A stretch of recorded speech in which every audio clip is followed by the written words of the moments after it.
আদম আলাইহিস সালামের পৃষ্ঠদেশে আল্লাহ হাত রাখলেন। আদম আলাইহিস সালামের পিঠে আল্লাহর কুদরতি হাত রাখলেন। তো সমস্ত রূহগুলি বের হয়ে আসবে। আমরা আদম নবী দেখলেন একজন অন্ধ, আরেকজন জ্ঞানী, আরেকজন ধনী, ভিখারি, রাজা, প্রজা, আমির, উমরা, মজলুম, জালিম, সবকিছু আদম নবী দেখতে পারলেন। আল্লাহকে ডাক দিয়ে বলেন, ইয়া রাব্বি, এরা আমার সন্তান। বাবা হিসেবে সন্তানের প্রতি আমার অনেক বড় মায়া। ইলাহি, তুমি আমার সন্তানদেরকে এইভাবে বৈষম্য বানাইও না, বৈষম্যহীন করে দাও, কোনো বৈষম্য রাখিও না, বৈষম্যহীন তুমি বানায় দাও। কাউরে ধনী বানাইলা, গরিব বানাইলা, জ্ঞানী বানাইলা, পাগল বানাইলা, অন্ধ বানাইলা, ল্যাংড়া বানাইলা, বোবা বানাইলা, আল্লাহ রাজা বানাইলা, প্রজা বানাইলা, কাউরে কিছুই বানানোর দরকার নাই, সবাইরে সমান বানায় দাও। আল্লাহ ডাক ডাকে, না রে আদম, তা হবে না, সবাইরে সমান বানাবো না, কারণ আমি আমার বান্দাকে পরীক্ষা করব কে আমি আল্লাহর দিকে মুখাপেক্ষী হয়, কে আমি আল্লাহর দিকে রুজু হয়, আমি আল্লাহ সেটা দেখতে চাই। ধনী কোটি কোটি টাকার মালিক আল্লাহ বানাইলেন, দেখি ধনী দান করে কিনা, যাকাত দেয় কিনা। ভিখারি বানাইলেন, দেখি ভিখারি ধৈর্য ধরতে পারে কিনা। অন্ধ বানাইলেন, দেখি অন্ধ আমি মালিকের গুণগান করে কিনা। জ্ঞানী বানাইলেন, দেখি জ্ঞানীরা জ্ঞান মোতাবেক কাজ করে কিনা। সব আল্লাহর পরীক্ষা, আল্লাহর পরীক্ষা। وَلَنَبْلُوَنَّكُمْ بِشَيْءٍ مِّنَ الْخَوْفِ وَالْجُوعِ وَنَقْصٍ مِّنَ الْأَمْوَالِ وَالْأَنفُسِ وَالثَّمَرَاتِ। আল্লাহর নবী শিশুকালে হযরতে রাসূল কারীমকে নিয়ে চাচা আবু তালিব রওনা।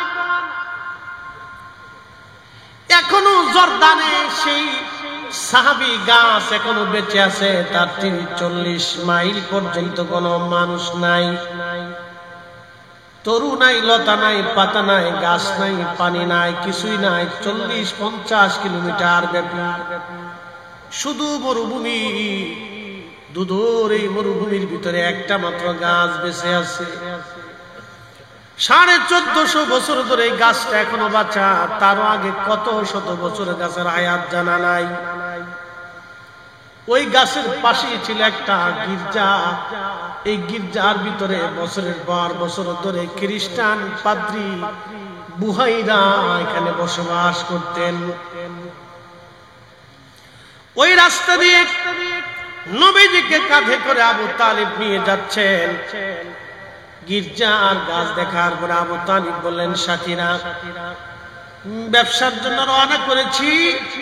এই গাছের পাশে পাদ্রী যেখানে, এখানে যেহেতু একটা গির্জা আছে, এখানে আমরা এখানে বিশ্রাম করি রাত্রিবেলা। যখন তিনারা তাবু গাড়লেন, তাবু গাড়ার পরে দেখতে পারলেন একটা শিশু দৌড়াইয়া এই গাছের নিচে যাওয়ার পরে সমস্ত গাছ ডালপালাগুলি গুছাইয়া গুছাইয়া ওই শিশুর মাথার উপরে ঝুঁকাইয়া ঝুঁকাইয়া গাছ রয়ে গেছে। কেউ লক্ষ্য করে নাই। পাদ্রী বুহাইরা দেখার পরে আর বুঝতে বাকি নাই, এই শিশুই হচ্ছে আখিরি নবী রাহমাতুল লিল আলামিন। জোরে বলা যাবে আল্লাহু আকবার। বনের যত পশুগণ ভক্তি করু তুই দুই চরণ, মেঘমালা ছায়া দিত গায় গো নবীজি, কোন সাধনে পাইব তো।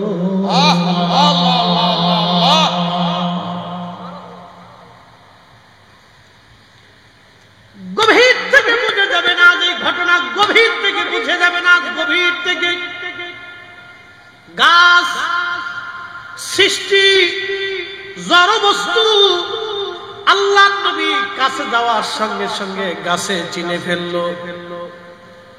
কি বুঝলেন আপনি? নবী যাওয়ার সঙ্গে সঙ্গে গাছে চিনে ফেললো। সমস্ত ডালপালাগুলি গুছাইয়া গাছ আমার রসুলের মাথা মুবারকের উপর ছায়া দিতে লাগলো। কেউ লক্ষ্য করে নাই, কিন্তু গির্জা থেকে পাদ্রী বুহাইরা দেখতেছে, সর্বনাশ, এমন মেহমান আজ আমি পাইছি, হাত ছাড়া করা যাবে না। আল্লাহু আকবার। এই মেহমান আজ হাত ছাড়া করা যাবে না। পাদ্রী বুহাইরা চিন্তা করলেন কি করা যায়। খোঁজ নিলেন এই কাফেলার প্রধানকে। বলে আমি।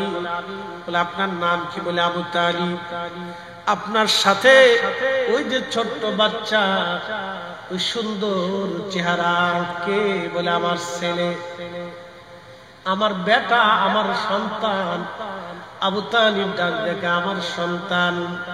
পাদ্রী বুহাইরা বলল, আবু তালিব রে, এই শিশু মুহাম্মদ আপনার সন্তান হতে পারে না, আপনার বেটা হতে পারে না, কারণ তার বাবার নাম আব্দুল্লাহ। আবু তালিব বলতেছে, পাদ্রী কি করে জানেন? বলে না, আপনি তার চাচা হবেন। তাওরাত জবুরে যেমনে লেখা আমি সেমনেই বলতেছি। কি বুঝলেন? আমার রসুলের পূর্বপুরুষ সহ সবই বৃত্তান্ত তাওরাতে জবুরে লেখা ছিল। আমার রসুলের প্রশংসাও তাওরাতে জবুরে লেখা ছিল। এই জন্য হযরত ঈসা নবী যেখানে ওয়াজ করতে যাইতেন, আল্লাহ নবী বলেন ওয়াবাশারাতু ঈসা রুহুল্লাহ, ঈসা নবী সুসংবাদ দিতেন ওয়াজের ভিতরে। উম্মতকে বলতেন, উম্মতরা রে, আমার পরে একজন নবী আসবে, তোমরা জানো না, তার এই এই এই শান, এই মর্যাদা। ঈসা নবীর মতো ব্যক্তি প্রত্যেক ওয়াজে আমার নবীর শান গাইতো। এই জন্য আমরা সুন্নিরা রাসূল কারীমের শান না গাইলে আমাদের কলিজা ভরে না। এই হাত উঁচু করে বলেন ঠিক কিনা?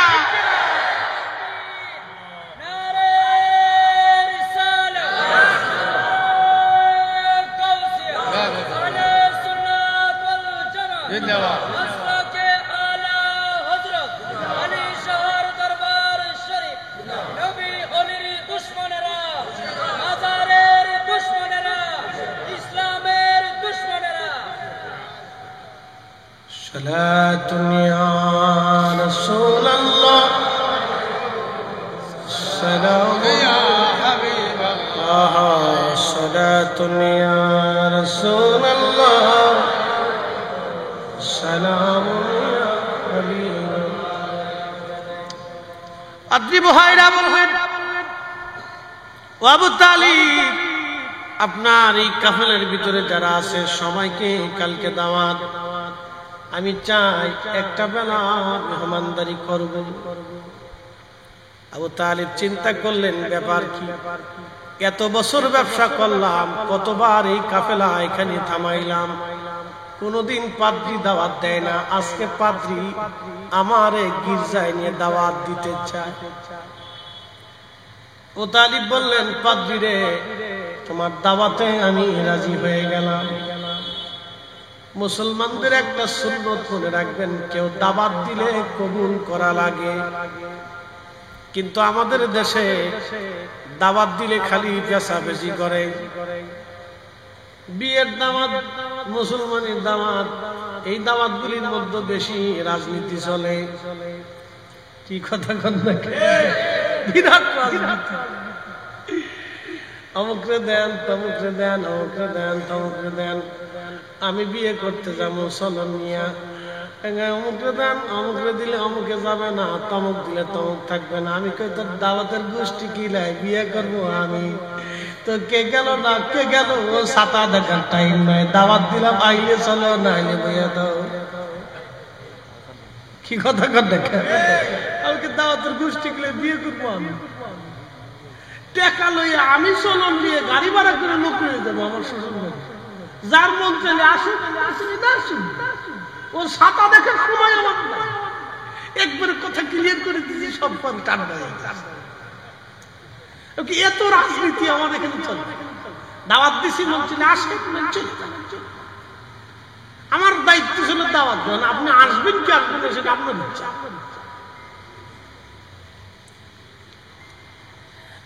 খুব মনোযোগ দিয়ে সবাই দাওয়াতে গেছে, কিন্তু আমার রাসূল কাফেলা পাহারা দেওয়ার জন্য নবীকে বসিয়ে রেখে আবু তালিব চলে গেলেন। কিন্তু বুহাইরারা আর কলিজায় মানে না, খুব পেরেশান বুহাইরা। যার জন্য আয়োজন করলাম সে দুলহায় আজ আসে নাই। একবার জোরে বলা যাবে আল্লাহু আকবার। আমি জানি প্রেমে পাগল সে তো মদিনা, আমি জানি প্রেমে পাগল সে তো মদিনা। প্রেমানলে উড়ে মুড়ি, প্রেমানলে উড়ে মুড়ি ওহে রব্বানা। আমি জানি প্রেমে পাগল সে তো মদিনা। পাদ্রী বাহিরা ডাক ডাকা আবু তালিব সবাইকে আসছে, বলে হ্যাঁ সবাইরে তো নিয়ে আসলাম। বলে না, একজন এখনো বাদ আছে, আপনি তারে নিয়ে আসেন। কারণ বুহাইরা যার জন্য আয়োজন করছে আজকে সেই তো নাই। তখন নবীজির চাচা আবু তালিব দৌড়ায় যে আমার নবীকে কোলে করে নিয়ে আসছে। উনি সব সময় রাসূলকে কোলে কাঁধে করে নিয়ে ঘুরে বেড়াইতেন, এত ভালোবাসতেন, সন্তানের মতো আদর করতেন। ঘুমাইতে গেলে নবীকে নিয়ে ঘুমাইতেন, কোলে পিঠে করে করে একেবারে বাবার মতো ছায়া দিতেন। সম্মান করলা, ভালোবাসলা, তোমারে নিদর্শন হিসেবে পৃথিবীর মানুষের জন্য আমি রেখে দিলাম। আজও পর্যন্ত সেই সাহাবী গাছ এখনো বেঁচে আছেন। কে ওই পানির গাছের গোড়ায় পানি দেয়, আজও পর্যন্ত গাছ বেঁচে আছে। পানি লাগে না, বৃষ্টি লাগে না, ওই গাছের নিচে যিনি পানি পৌঁছাই দেন মরুভূমির ভিতরে, একসাথে বলেন সেই মালিকের নাম কি? আরে আমার নবী ভালোবাসার জন্য যদি একটা গাছ এখনো পর্যন্ত জিন্দা রেখে পৃথিবীর মানুষকে আল্লাহ দেখাইলেন, দেখো দুনিয়ার মানুষ আমার রাসূলকে ভালোবাসার জন্য এখনো গাছটাকে জিন্দা করে রাখছি। গাছ এখনো সবুজ সজীব, পৃথিবীর মানুষেরা দেখার জন্য যায়। যে গাছ রাসূলকে ভালোবাসছিল, নবীকে দেখেছিল, আমার রাসূলকে ছায়া দিয়েছিল, সেই গাছ জর্দানে এখনো আছে। সাহাবী গাছ এখনো সেই গাছ জিন্দা। আপনি চিন্তা করেন, রাসূল ভালোবাসার জন্য যদি একটা গাছের এই হালত হতে পারে, তাহলে আমরা উম্মত নবী ভালোবেসে কবরে গেলে উম্মতের কলব মরবে না, কালব মরবে না, কালব জিন্দা হয়ে থাকবে। কথা কোন ঠিক কিনা? নবী ভালোবাসার জন্য যদি গাছ জিন্দা থাকে, রাসূল ভালোবাসার জন্য উম্মতের কাল জিন্দা থাকবে। এটা মরবে না, ভয় পাবে না, চিন্তিত হবে না, পেরেশানির ভিতরে থাকবে না। আল্লাহ রাসূলের কারণে এই উম্মতের কালকে পেরেশানি মুক্ত রাখবে। একসাথে বলা যাবে আল্লাহু আকবার। তাহলে আমরা ভুলে আসি না শুদ্ধ আছি? শুদ্ধ আছি, শুদ্ধ আছি, চিন্তার কোনো কারণ নেই। কে কি ছাপা কি দেখার সময় নেই। জীবনের শেষ সময় পর্যন্ত রাসূল করিমের পবিত্র দামনকে দাঁত দিয়ে কামড় দিয়ে চেপে ধরে রাখতে হবে। কথা বলেন ঠিক না? ঠিক। সাহাবে کرام চেপে ধরে রেখেছিল, পিঠে চামড়া উঠে ফেলেছিল, জীবন দিয়েছিল, সংসার ত্যাগ করেছিল, দেশ দেশান্তর হয়েছিল, খোদার যন্ত্রণায় পেরেশান আর অস্থির হয়েছিল। তারপরেও তারা রাসূল করিমের দামনকে কদমকে ছেড়ে দেয়। যার কারণে আজকে তারা কবরে ঘুমাই রয়েছে, কিন্তু কবরের ভিতরে তারা যেইভাবে 1400 বছর আগে দাফন করা হয়েছিল আজও ওইভাবেই আছে। দেহটা পর্যন্ত স্পর্শ করতে মাটি সাহস পায় নাই, পোকা সাহস পায় নাই, আবহাওয়া সাহস পায় নাই। সূর্য সাহস পায় নাই তাদের দেহ মোবারক স্পর্শ করবে 1450 বছর মাটির নিচে, কিন্তু এখনো পর্যন্ত মাটি সাহস করে নাই। একটা লোহা মাটির নিচে রেখে দিবেন, 10 বছর পরে এটা মরিচা পরে মাটির সাথে মিশে যাবে। কিন্তু সাহাবী 1450 বছর পর্যন্ত মাটির নিচে, কিন্তু মাটি তাকে ধরতে সাহস পায় না। একসাথে বলবেন আল্লাহু আকবার। মাটি সাহস পায় না। কারণ কি? কারণ একটাই, রাসূলকে ভালোবাসছে। নবী ভালোবাসার জন্য সাহাবীদের এই মর্যাদা। এই জন্য ভালোবাসার অনেক দাম। এই ভালোবাসা আল্লাহ গরু, ছাগল, উট, দুম্বা, ভেড়া, বকরি এগুলির সাথে হয় নাই। এই ভালোবাসাটা আল্লাহ এই বান্দার সাথে করতে চেয়েছে। এই জন্য মানব জাতি আল্লাহ সৃষ্টি করেছে। এই ভালোবাসাটা আল্লাহ রসুলের সাথে হয়েছে। যার সাথে নবীর সাথে যার মহব্বত হয়েছে তার জীবন ধন্য হয়েছে। একটা গাছের জীবন ধন্য হয়ে গেল। আপনি চিন্তা করেন তো, একটা গাছের জীবন ধন্য হয়ে গেল, একটা উটের জীবন ধন্য হয়ে গেল, একটা মরা কাঠ উস্তুনে হাত নানার জীবন ধন্য হয়ে গেল, মদিনার মানুষের জীবন ধন্য হয়ে গেল। শুধু আল্লাহ রাসূল এরকম হাজার হাজার লক্ষ লক্ষ মুজিজা নবীজি দেখিয়েছে আল্লাহ সত্য বান্দাকে বোঝানোর জন্য। আল্লাহ সত্য শুধু বোঝানোর জন্য আল্লাহ নবী বহু মুজিজা উম্মতকে দেখিয়েছে, বহু মুজিজা দেখিয়েছে। যদি কোনোদিন বদরে যান তো বদরে যাওয়ার সময় একটা কুয়া পাবেন, বীরে শিফা, বীরে শিফা। একটা কুয়ার ভিতর থেকে পানি আসে, এটার আলাদা সেন্ট, আলাদা টেস্ট। এই পানি আলাদা। এই যে পানিটা আপনি পান করবেন এটা আলাদা টেস্ট। সমুদ্রের পানি খাবেন সেটা আলাদা টেস্ট। আমাদের এই অঞ্চলের পানি খাবেন একটু ভিন্নতা আছে। আয়রনওয়ালা পানি খাবেন এটার ভিন্নতা আছে, আর আয়রন মুক্ত খাবেন সেটার ভিন্নতা আছে। জমজমের পানি খাবেন, 50 বছর যদি জমজমের পানি বোতলের মধ্যে রাখেন এটার ফ্লেভার নষ্ট হবে না। 50 বছর আগে দেবেন, 50 বছর পরেও দেবেন। বীরে শেফার পানির আল্লাহ শেফা দিয়ে রেখেছে, এটা আলাদা টেস্ট। আপনার লাগবে মনে হবে যে ওষুধ খাচ্ছে।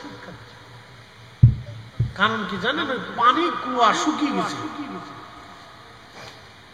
শত শত হাজার হাজার বছর ধরে কুয়ার পানি কখনো শুকায় না। 70 জন নবী ওই পানি, কুয়ার পানি পান করছে। একসাথে বলবেন আল্লাহু আকবার। কতজন নবী? 70 জন নবী যদি পানি পান করে তাহলে 100 বছর করে ধরে কত হবে? 70 বছর। তার মানে কুয়ার বয়স প্রায় 7000 বছর। বদরের যুদ্ধ থেকে নবী ফিরে আসতেছিল, কুয়ার নিচে পানি শুকিয়ে গেছে। আল্লাহ নবী সাহাবীরা এসে বলেন, হুজুর এই পানি শেষ হয়ে গেছে নবীজি, পানি নাই। 70 জন নবী কুয়ার পানি পান করেছে। ওখানে একটা মসজিদ আছে, 70 জন নবী ওই মসজিদে নামাজ পড়েছেন। আল্লাহ নবী বদরের যুদ্ধ শেষ করে রওনা করেছেন। ওইখানে বিশ্রাম তাবু গাড়লেন। পানি যেহেতু আছে কুয়া, সাহাবীরা এসে বলেন, হুজুর কুয়ার মধ্যে কোনো পানি নাই, পানি একবারে নিঃশেষ হয়ে গেছে। আল্লাহর নবী বললেন, সাহাবীরা চিন্তা করিও না। হেঁটে হেঁটে রহমতের নবী কুয়ার পাশে এসে নিজের পবিত্র থুতু মোবারক ওই কুয়ার মধ্যে ছেড়ে দিলেন। আর থুতু মোবারক পড়ার সঙ্গে সঙ্গে কুয়ার ভিতর থেকে পানি উঠে উঠে কুয়া ভরে গেল। আজ 1450 বছর ধরে কোটি কোটি হাজিরা পানি নাই, পানি খায়, কিন্তু আজও পর্যন্ত পানি শেষ হয় না। বলেন আল্লাহ আছে। আসতে হলো কেন? জোরে বলেন। বীরে শেফার পানি এখনো আছে, নবীর মহান মুজিজা এখনো আছে। দুনিয়ার অন্য কুয়ার পানি বীরে শেফার পানি এক হবে না। আহা আলাদা পানি। থুতু মুবারকের পাওয়ার কত শেফা হয়ে গেল, এটা শেফা।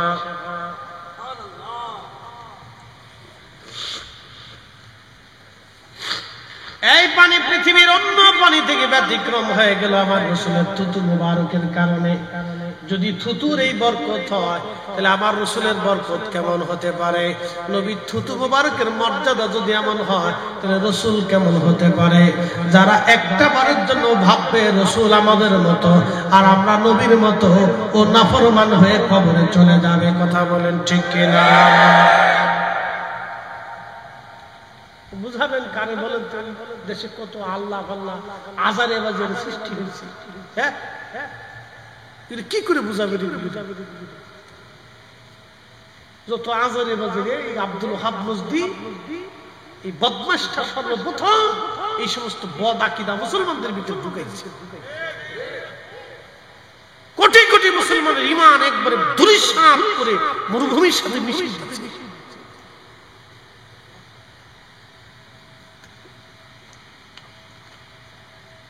কোটি কোটি মুসলমানের ঈমান ধূলিসাৎ করে মিটিয়ে দিয়েছে, নষ্ট ধ্বংস করে দিয়েছে।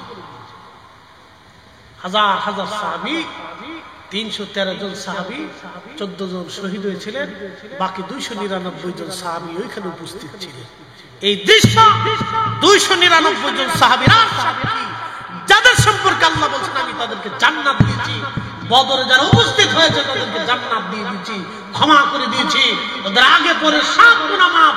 তারা রাসূলের এই মুজিজা সব চোখ দিয়ে দেখেছে, এই জন্য তারা বিনা বাক্যে নবী যা বলতেন তাই বিশ্বাস করে নিয়েছিলেন। তারা জানতেন আল্লাহ আছে, রাসূল আছে, কবর আছে, হাসর আছে। এই বিশ্বাস এখনো আমাদের কাছে আছে। কিয়ামত পর্যন্ত মুসলমান নবীকে কেন্দ্র করে বিশ্বাস মজবুত রাখবে। কথা বলেন ঠিক না ঠিক? এই জন্য রাসূল মানলে আল্লাহ মানা হয়।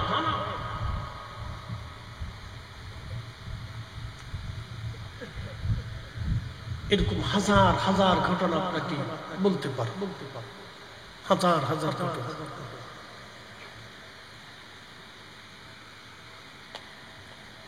আল্লাহর নবীর স্ত্রী আমাদের আম্মা আয়েশা সিদ্দিকা রাদিয়াল্লাহু আনহা আকাশের নক্ষত্র গুনতেছে। আল্লাহর নবী জিজ্ঞেস করলেন, আয়েশা কি করে? বলে, ইয়া রাসূলুল্লাহ, আকাশের নক্ষত্র গণনা করে। বলে, আয়েশা রে, আকাশের নক্ষত্র কি গণনা করে শেষ করা যায়? বলে, ইয়া রাসূলুল্লাহ, তাহলে বলেন তো আকাশের নক্ষত্র তুল্য নেক কারো আমলনামায় আছে? প্রিয় নবী বললেন, হ্যাঁ, আমার ওমরের আমলনামায় আকাশের নক্ষত্র তুল্য নেক আল্লাহ লিখে দিয়েছে। আম্মা জান একটু বেজার হয়ে গেল।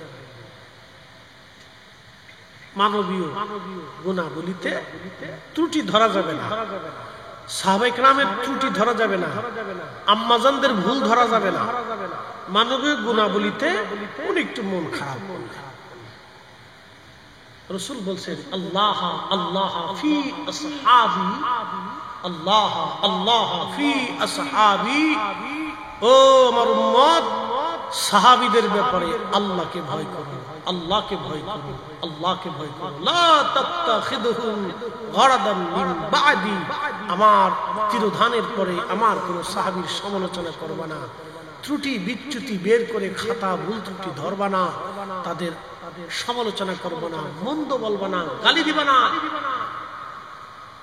ফামান আহাব্বাহুম ফাবি হুব্বি আহাব্বাহুম ওয়ামান আবগাদাহুম ফাবি বুগদি আবগাদাহুম। আমার কোন সাহাবীকে মুহাব্বত করলে আমাকে মুহাব্বত করা হবে, তাদেরকে গালি দিলে আমি রাসূলকে গালি দেব। রাসূলের এই জবানের কথা সারা জীবন আমলে রাখবেন। কোন সাহাবীর ত্রুটি ধরতে যাবেন না, ওটা আমাদের ফাংশন না বাবা। কথা ঠিক কিনা? সাহাবীর ত্রুটি ধরা যাবে, ওটা আমাদের বিষয় না, ওই যোগ্যতা আমরা নেই। মানবীয় গুণাবলীতে আম্মা জান বলে ফেললেন, মনটা বেজার হয়ে গেছে। আল্লাহ রাসূল বলেন, আয়েশা রে, মন বেজার কেন? ইয়া রাসূলুল্লাহ, ইসলামের জন্য আমার আব্বা কত ত্যাগ স্বীকার করছে, ভাবছিলাম আপনি আমার আব্বা জানের কথা বলেন। বলে, আয়েশা রে, তোমার বাবার এক রজনীর নেক আর আমার উম্মতের সব উম্মতের নেক এক পাল্লায় দিলে তোমার বাবার এক রজনীর নেক আর এক পাল্লায় দিলে ওজনের সমান। সুবহানাল্লাহ। জোরে জোরে জোরে জোরে জোরে বুঝে যাবেন কোন নেই। আম্মা জান আয়েশা উৎফুল্ল হয়ে বলেন, ইয়া রাসূলুল্লাহ, কোন রাত্র, কোন রাত্র, ইয়া নবী আল্লাহ, কোন রাত্র? বলে, আয়েশা রে, হিজরতের রাত। আয়েশা, বহুদিন আগে আমি বলেছি আবু বকর হিজরত করা লাগতে পারে রে, আবু বকর হিজরত করা লাগতে পারে। আয়েশা গভীর রাত হিজরতের রাত্রিবেলা আলীরে বিছনার মধ্যে রেখে চাদর দিয়ে মোড়াইয়া শোয়া রেখে আমি বের হয়ে আসলাম। প্রত্যেকটা কাফেরের চোখ আল্লাহ অন্ধ করে দিলেন। আমি কাফেরদের সামনে দিয়ে বের হয়ে আসলাম। রে আয়েশা, তোমার আব্বাজানের ঘরের দরজা পাশে এসে ছোট্ট করে টুকা দিয়ে বললাম, আবু বকর, আবু বকর।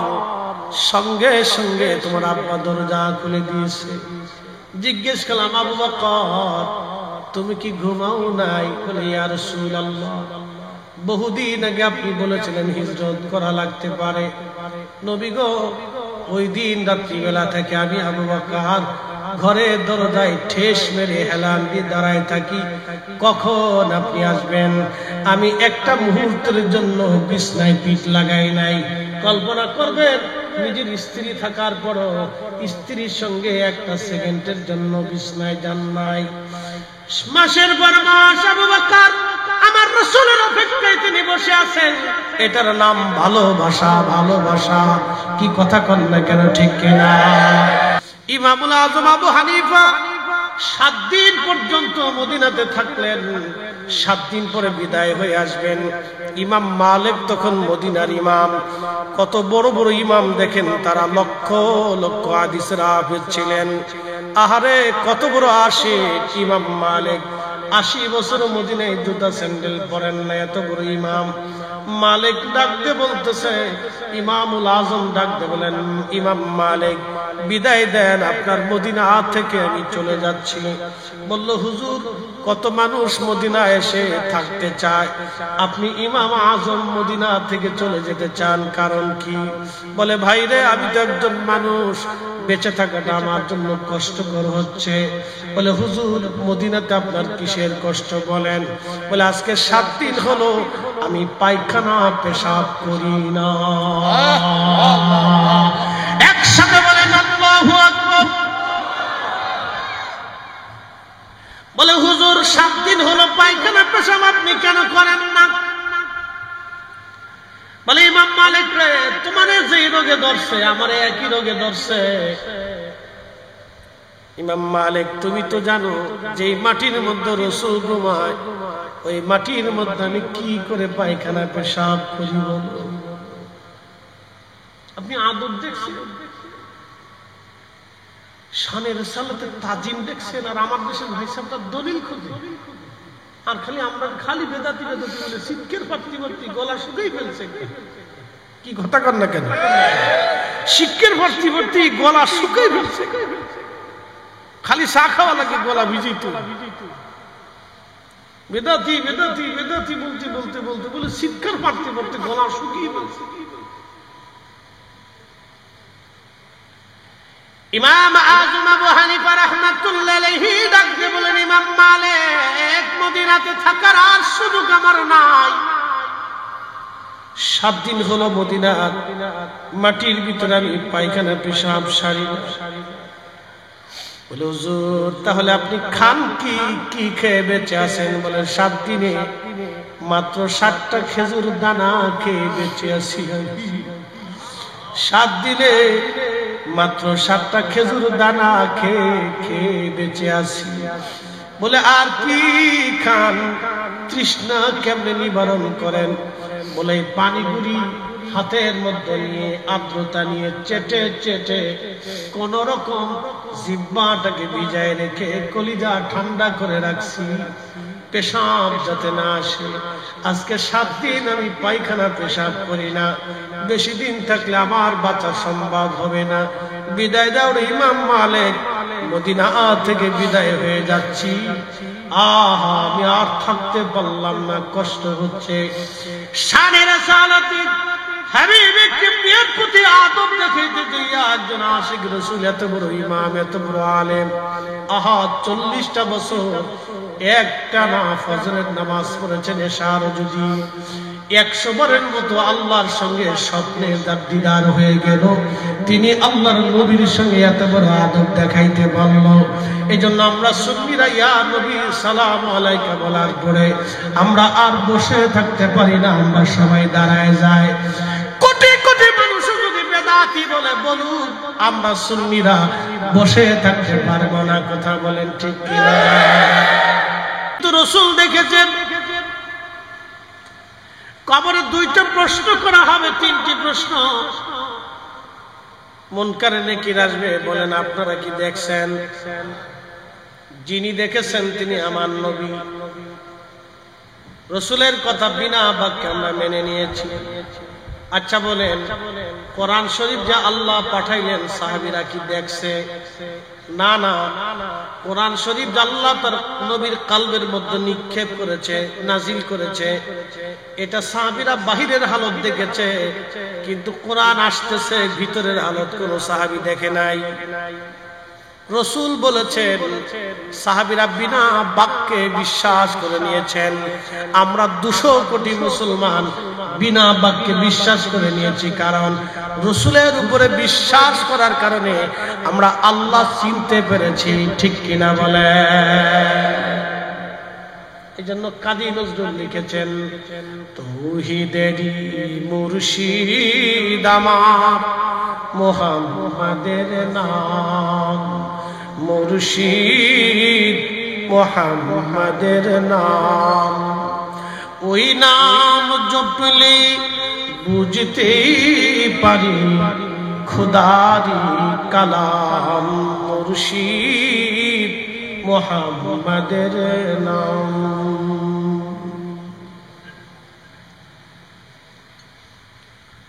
নবী মানা আল্লাহ মানা, নবী মানা আল্লাহ মানা। রাসূল বললেন, সাহাবীরা শোনো, আল্লাহ এক। সাহাবীরা বিনা বাক্যে মেনে নিলেন আল্লাহ এক। নবী বললেন, সাহাবীরা মানো, তোমার 2 কাঁধে ফেরেশতা আছে। সাহাবীরা বিনা বাক্যে মেনে নিলেন। কিরামান কাতিবিনা ইয়ালামুনা মা তাফআলুন। একবার জোরে বলা যাবে আল্লাহু আকবার। এ বান্দা, তুমি যা কিছু করো না কেন, কিরামান কাতিবিন সব জানে। কিরামান কাতিবিন সব জানে। 2 কাঁধে 2 জন ফেরেশতা, জীবনেও কোনোদিন দেখা সাক্ষাৎ হলো না। রাসূল বলেছেন, আমরা বিনা বাক্যে মেনে নিয়েছি। এই জন্য আমরা নবী নবী করি। নবী মানলে আল্লাহ মানা হয়, নবী বিশ্বাস করলে আল্লাহ বিশ্বাস করা হয়। যে নবী মানে না সে আল্লাহ মানে না। আল্লাহ মানলেই রাসূল মানা হয় না, রাসূল মানলে আল্লাহ মানা হয়ে যায়। কি কথা কন ঠিক কিনা? তোরা কে যাবি নবীর নৌকাতে আয়, রূপকাঠির ওই নৌকা খানি, রূপকাঠির ওই নৌকা খানি, নাহি ডুবার ভয়। তোরা কে যাবি নবীর নৌকাতে আয়। আবার খুব মনোযোগ দিবেন। কত সুন্দর করে আল্লাহ মানুষ বানাইলেন, কত অবয়ব দিয়ে মানুষ আল্লাহ বানাইলেন, কত সুন্দর করে আল্লাহ আমাদেরকে বানাইলেন। পৃথিবীতে মানুষের মতো এত সুন্দর কোন সৃষ্টি আল্লাহ বানান নাই। আল্লাহ বলে, লাকাদ খালাকনাল ইনসানা ফি আহসানি তাকওয়িম। আমি মানুষকে সুন্দর অবয়ব দিয়ে বানাইলাম, চমৎকার সৌন্দর্য দিয়ে আমি মানুষ বানাইছি। এই মানুষ আমাকে সেজদা দিবে, এই মানুষ আমি আল্লাহর জিকির করবে, এই মানুষ আমি আল্লাহর গুণকীর্তন করবে। আল্লাহ মানব জাতি বানানোর ফেরেশতাদেরকে ডাক দিলেন, এ ফেরেশতারা, ইন্নী জাইলুন ফিল আরদি খলিফা, পৃথিবীতে আমি আল্লাহ খলিফা পাঠাবো। ফেরেশতারা বলল, ও রব, এমন খলিফাকে আপনি দুনিয়াতে পাঠাবেন, আতাজালু ফিহা, তারা ওই দুনিয়ার ভিতরে যাইয়া মাইয়ুফসিদু, ফসাদ বাঁধাবে, মারামারি করবে, কাটাকাটি করবে, দাঙ্গা হাঙ্গামা করবে, ওয়াসফিকুদ দিমা, তারা রক্তপাত করবে। আল্লাহর ফেরেশতারা কিন্তু বলেন, আল্লাহ তারা নামাজ পড়বে না, রোজা রাখবে না, যাকাত দিবে না, হজ করবে না, এই কথা বলে নাই। বলছে মাইয়াসফিকুদ দিমা, তারা রক্তপাত করবে এবং তারা ফসাদ বাঁধাবে, অশান্তি বিশৃঙ্খলা করবে।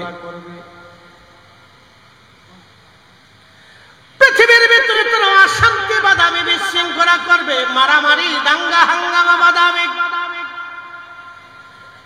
এই জাতিকে তুমি পৃথিবীতে পাঠাবা। রব্বুল আলামিন, ওয়া নাহনু, আমরাই তো মুসাব্বিহ, তোমার তাসবিহ দরকার হয় আমরাই করি, বিহামদিকা, হাম তো আমরাই করি, ওয়া নুকাদ্দিসু লাক, পবিত্রতা আমরাই বর্ণনা করি। আল্লাহ জবাব দিলেন, ক্বালা ইন্নী আ'লামু মা লা তা'লামুন, আমি যা জানি তোমরা তা জানো না।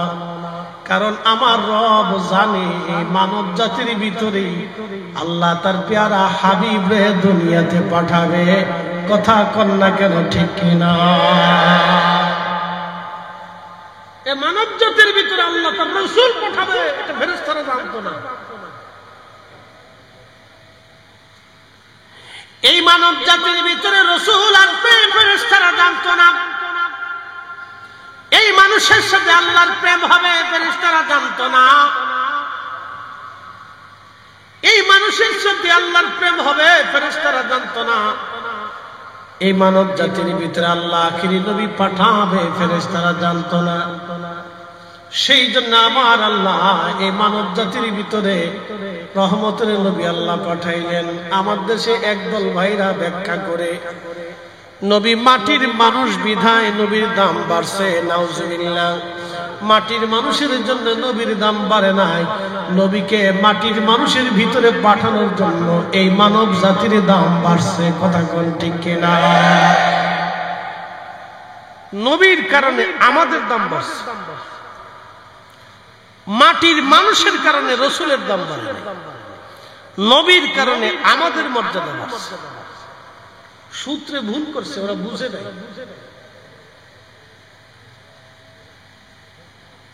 আমাদের কারণে নবীর দাম বাড়ে নাই, রাসূলের কারণে আমাদের দাম বাড়ছে। মদিনাতে নবী থাকার কারণে মদিনার দাম বাড়লো, নবীর কারণে মদিনার দাম বেড়ে গেল, মদিনার কারণে রাসূলের দাম বাড়ে নাই। আহা, মদিনার এমন দাম বাড়লো, মদিনার ইমাম মালিক 80 বছর ওই মদিনায় জুতা পরেন নাই, থুতু ফেলেন নাই, পায়খানা পেশাব করেন নাই। একবার জোরে বলা যাবে আল্লাহু আকবার? না না না, চিৎকার করে জোরে বলেন আল্লাহু আকবার। জিজ্ঞেস করা হলো, ইমাম মালিক 80 বছর ধরে মদিনার ভিতরে পায়খানা পেশাব করলেন না, থুতু নিক্ষেপ করলেন না, জুতা পরলেন না, কারণ কি, কোন দলিলে? ইমাম মালিক জবাব দিলেন, দুনিয়ার মানুষ, তোমরা জানো এই মাটির মধ্যে কে ঘুমানো আছে?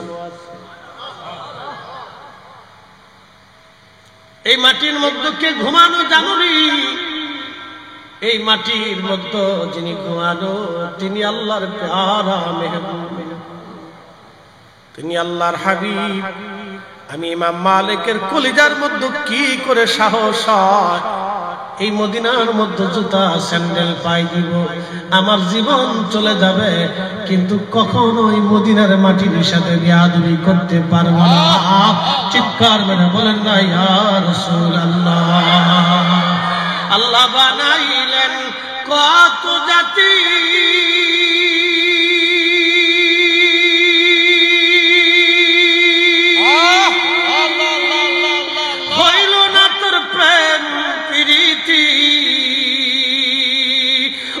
অবশেষে মানুষ বানায় প্রেমের কারণে, প্রেমের ডুরি বান্দরে মদিনার শনে, হায়রে প্রেমের ডুরি বান্দরে মদিনার শনে। সালাতুন ইয়া রাসূলুল্লাহ, সালামুন ইয়া হাবিবাল্লাহ, আহা সালাতুন ইয়া রাসূলুল্লাহ।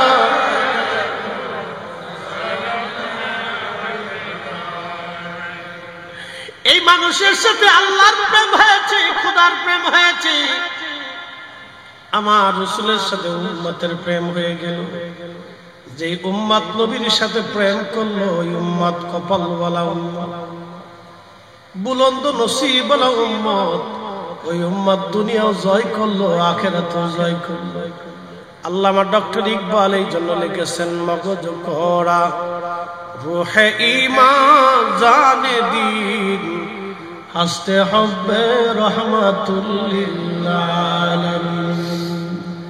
কোরআনের মগজ বলো রে, ঈমানের রূহ বলো রে, ধর্মের প্রাণ বলো রে, আমার রাসূলের মহব্বত ছাড়া কোরআনের কোনো সারমর্ম হতে পারে না। আমার নবীর মহব্বত ছাড়া কোরআনের তাফসীর হতে পারে না।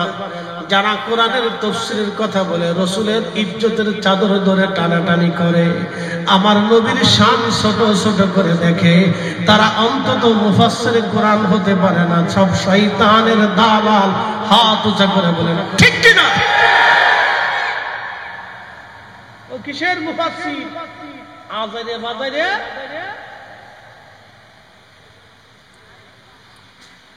যেই মুফাসসির কোরআন শরীফ হাতে নিয়ে আমার রাসূলের শান ছোট করে দেখে, আমার নবীর মহান ইজ্জতের চাদর ধরে, নবীর সম্মানকে ছোট করে দেখে, ও মুফাসসির কোরআন না। কথা কন না কেন? পৃথিবীর কোন মুফাসসির আমার রাসূলের ইজ্জতের চাদরে হাত দেয় নাই।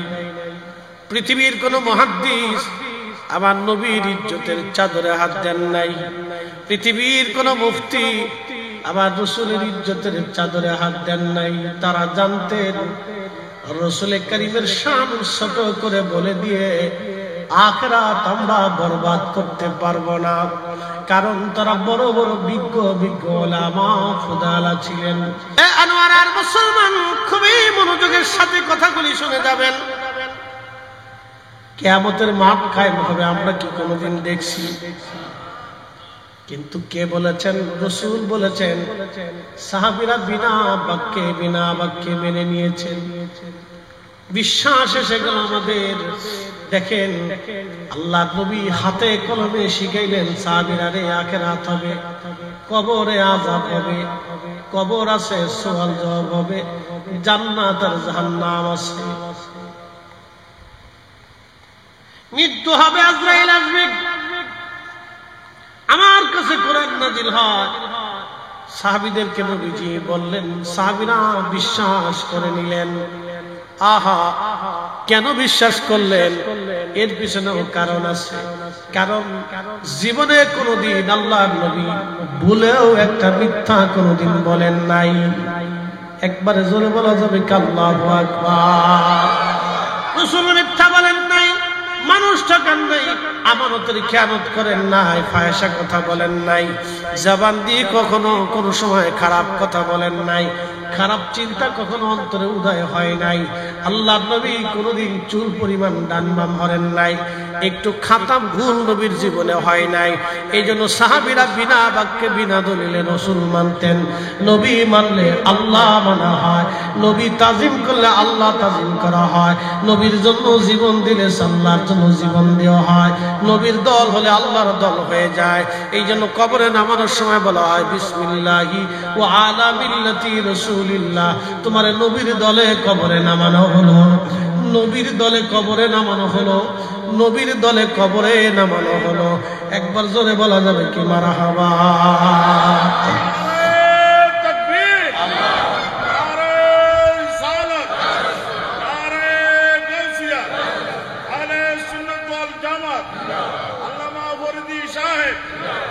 বলেন সুন্নিরা হক না বেহক? হক। একসাথে হাত উঁচু করে বলে হক না বেহক? আমরা ঠিক আছি? জোরে বলেন ঠিক আছি, কোনো ভয় নাই। কথা বলেন ঠিক কিনা? আমরা রসুলের দল। কার দল? রসুলের দল। নবীর দল হইলে আল্লাহর দল অটোমেটিক হয়ে যায়। আল্লাহ বলছেন আমার রসুলের দল। বুঝে যাবেন সূত্র একেবারে সহজ। আবু বকর সিদ্দিক রাদিয়াল্লাহু আনহু তিনি সফরে গেছে সিরিয়া। বর্তমান ওই যে গাজা আচ্ছা, আপনাদেরকে আজকে ছোট্ট একটা ইতিহাস জানাই। গাজার আগে নাম ছিল আসকালান। গাজাটা দেখবেন সমুদ্র কিনারবর্তী এলাকা, অর্থাৎ সাগরের পার্শ্ববর্তী এলাকা।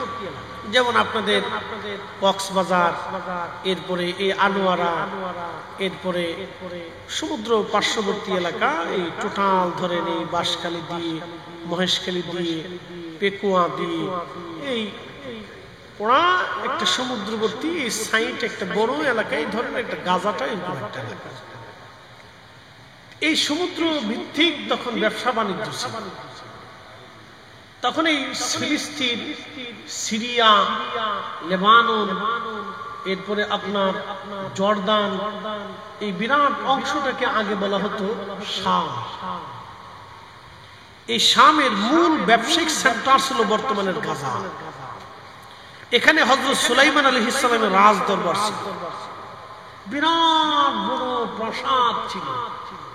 এই বাইতুল আকসাকে কেন্দ্র করে এই আশেপাশে বিরাট বড় রাজদরবার ছিল। এখানে সমুদ্র, স্থল, জলচর, জীব, পক্ষী, বাতাস, তাম পৃথিবী তিনি শাসন করতেন। তাম পৃথিবী, মানব জাতি, জিন জাতি, দুইটা জাতিকে উনি শাসন করতেন। পৃথিবীর প্রত্যেকটা ইঞ্চি ইঞ্চি জমিনের বাদশাহী আল্লাহ তাকে দিয়েছিলেন। ওনার একটা তখ্ত ছিল, সিংহাসন ছিল, এই চেয়ারের মতো না। তখ্তটা এত বিরাট ছিল যে লক্ষ লক্ষ সৈন্য, হাতি, ঘোড়া, অস্ত্র, খাবার দাবার সব ওই তখ্তের মধ্যে নিতে পারতেন। বাতাসকে বলতেন বাতাস এই তখ্ত উড়াও। তেল লাগতো না, মোবাইল লাগতো না, ইঞ্জিন লাগতো না, কিচ্ছু লাগতো না। বাতাস ওই তখ্তটা উঠাইয়া উড়াইয়া উড়াইয়া উনি যেখানে যাইতেন ওই আল্লাহর নবী সুলাইমান আলাইহিস সালামের তখ্ত সহ সৈন্য সামন্ত সহ লোক লস্কর সহ ওইখানে চলে যেতেন। তেলের গাড়ি তেলে চলে,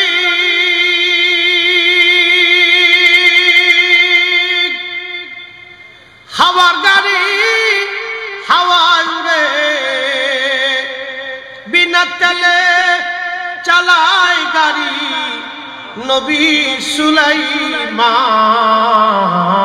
আমরা সেই মুসলমান, আমরা সেই মুসলমান। আমরা আমাদের অস্তিত্ব নষ্ট করে ফেলছি। কথা ঠিক কিনা? আমরা আমাদের শক্তিকে নষ্ট করে ফেলছি। বুঝেন তো? আমরা সেই মুসলমান। খাজা বাবা আজমিরি আনা সাগরের পানি একটা ছোট্ট লুটার ভিতরে নিয়ে এসেছিলেন। একসাথে বলবেন আল্লাহু আকবার। পুরো আনার পানি একটা লুটার ভিতরে নিয়ে এসেছিলেন। পৃথিবীর কোন জ্ঞান, বিজ্ঞান, মেধা আবিষ্কার হয়েছে পুরো আনার পানি একটা লুটার ভিতরে আনতে পারবে? একসাথে বলুন পারবে? কিন্তু খাজা বাবা এই অসাধ্যকে সাধ্য করে দেখিয়েছিলেন। সেই দিন হিন্দুরা, সনাতনীরা, বিধর্মীরা বুঝেছিল ঠিক খাজা বাবা ঠিক। কারণ যে ঈমান, যে আকীদা, যে বিশ্বাস, যে ইয়াকিন, যে কোরআন, যে কিতাব, যেই নবীর উপর ঈমান আনার কারণে খাজা বাবা আনার পানি একটা লুটার ভিতরে আনতে পারে, ওই ঈমানই ঠিক, ওই কালেমাই ঠিক, ওই বিশ্বাসই ঠিক, ওই ধর্মই ঠিক, ওই নবী ঠিক, ওই আল্লাহ ঠিক। কারামত দেখাইয়া তারা আল্লাহর কুদরত, রাসূলের প্রতি একই নানাই ছিল। একসাথে বলা যাবে না আল্লাহু আকবার। আজকে আমাদের দেশের ছেলেগুলা ফুলাবান 2 দিনের মুফাসসিরে কোরআন খাজা বাবার সমালোচনা করে। 2 দিনের ফুলাবান খাজা বাবা গাঁজা খাবা, খাজা বাবা গাঁজা খাবা কে ওয়াজ করে। সি সি। এটা আতর মুহে দিছে না, মুইতে পেশাব করে ঠিক মতো পানি নিতে পারে না। আহা, আপনি জানেন এদেশের ৭৫ কোটি মুসলমান খাজা বাবার কাছে ঋণী। কথা কন ঠিক কিনা? কত কোটি মুসলমান? ৭৫ কোটি মুসলমান এই জমিনের খাজা বাবার কাছে ঋণী। খাজা বাবার কাছে ঋণী।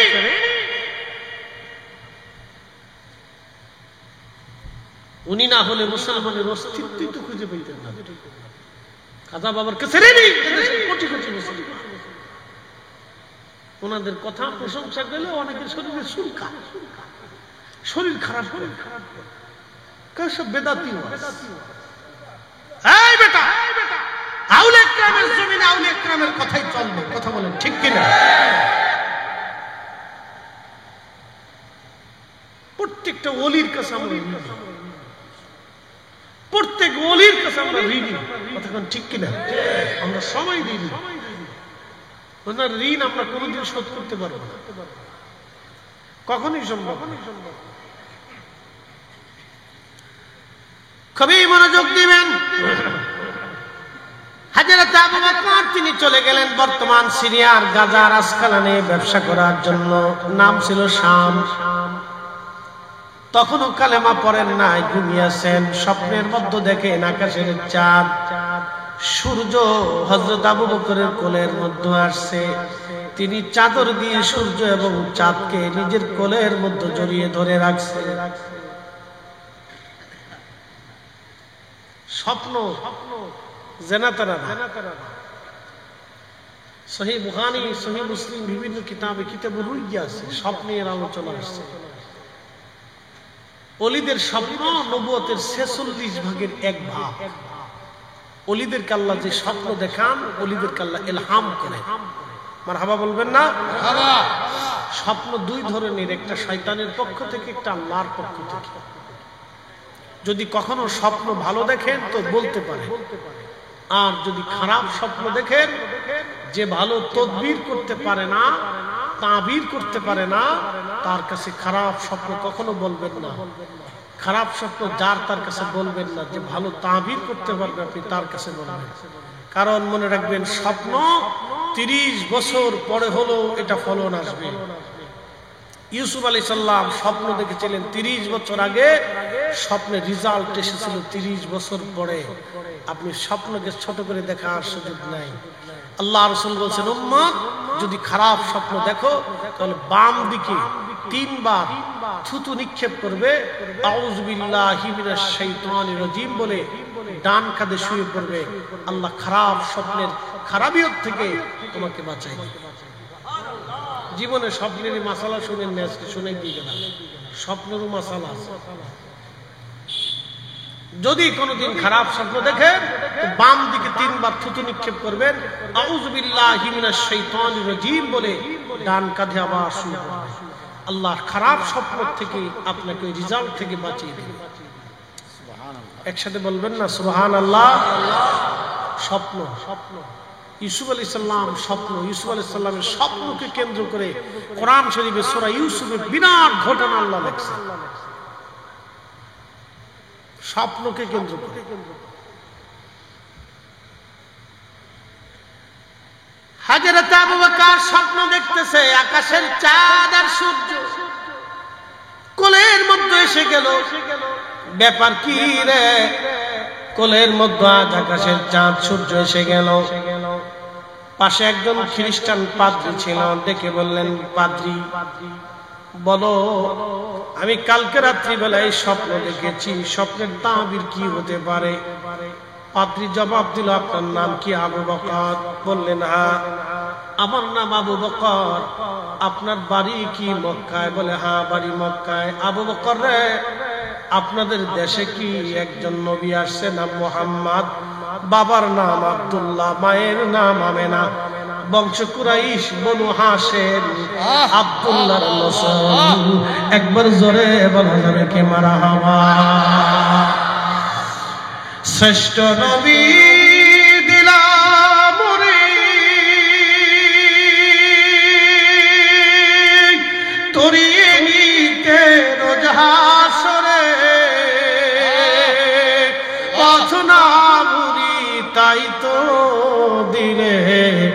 পাক কুরআনের বাণী খুদা তোমার মেহেরবানি।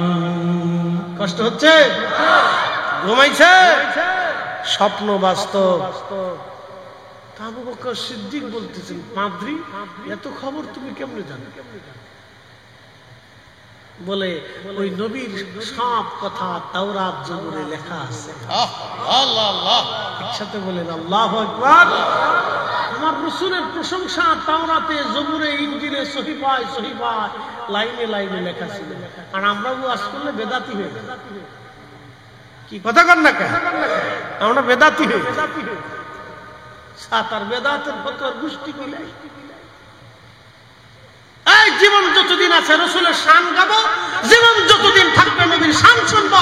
হাত উঁচা করে বলেন ঠিক কিনা?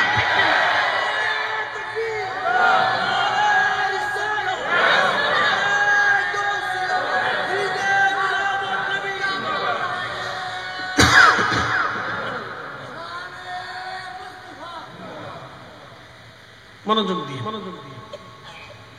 তো বলে আবু বকর তুমি তাড়াতাড়ি দেশে চলে যাইয়া ও রাসূলের কদমে যে কালমা পড়ে মুসলমান হয়ে যাও। আবু বকর তোমার একটা সুসংবাদ আছে, তুমি ওই নবীর প্রথম খলিফা হবে। আর জোরে জোরে জোরে। হযরত আবু বকর সিদ্দিক আর দেরি করেন নাই, সিয়াস কালাম থেকে গাজা থেকে রওনা দিয়েছে। মক্কা এসে বাড়িতেও ঢুকেন নাই, সরাসরি আমার রাসূলের দরবারে চলে গেছে। আল্লাহর নবী মুস্কি মুস্কি হাসে। আবু বকর বলতেছেন, ইয়া রাসূলুল্লাহ, আপনি আমার একটা মুজিজা দেখান। আমি যে আপনার কালেমা পড়বো, একটা মুজিজা দেখান। নবীজি বললেন, স্বপ্নে সিরিয়ায় থাকতে, শামে থাকতে স্বপ্ন দেখছিলেন আকাশের চাঁদ আর সূর্য আপনার কোলে। পাদ্রী তাবির করে দিয়েছে, এরপরও কি মুজিজা লাগবে?